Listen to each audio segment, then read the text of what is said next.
আমি চশমা পরে এসেছি, পলিটিশিয়ানরা বলেছে চোখ গেলে দেবে।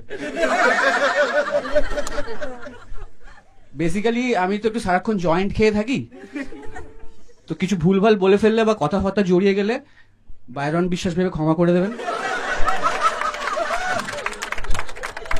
এত হেলে থাকি, প্রথমবার এই ভেনুতে এসে এই লাফিং হায়নার লোগোটা দেখে ভেবেছি বাংলা পক্ষর লোগো। যাস সালা, বিজেপি আসার পর বাংলা পক্ষ নাম পাল্টে লাফিং হায়না করে, বাংলা পক্ষ থেকে সোজা হায়না পক্ষ। নতুন ট্যাগলাইন, জয় হায়না। বড়জারের দিকে তো চেনো না, ওই বাড়িতে টয়লেট ছিল না বলে ফেসবুকে এসে পটি করতো।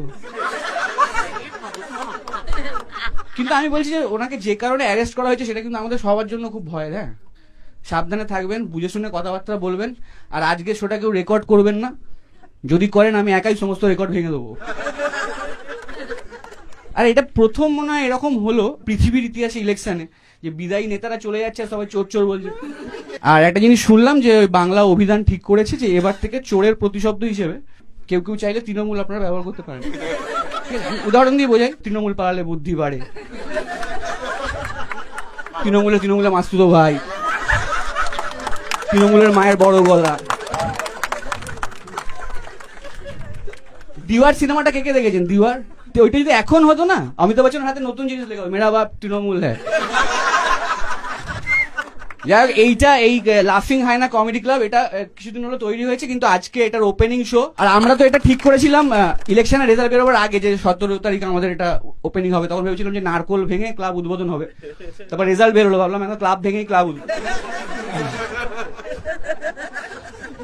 আর বিজেপি আসার পর আমি জানলাম ওটা ফুল ফর্ম হচ্ছে বুলডোজার জনতা পার্টি, বিজেপি। তার উপরে আমরা আবার শোয়ের নাম রেখেছি হচ্ছে একই ডিমে দুইটি কুসুম। হ্যাঁ, মানে আমি হিন্দু, শামসিল মুসলমান, আর রস হচ্ছে হাফ জার্মান। মানে এটা আমাদের লো বাজেট অমর আকবর অ্যান্টনি। আমার একটা বন্ধু বলছে যে একটা অসুস্থ লোককে মুখ্যমন্ত্রী করে দিল। শুভেন্দু অধিকারী অসুস্থ, বলছে কি একটা অপারেশন হয়েছিল না? ওটা স্টিং অপারেশন।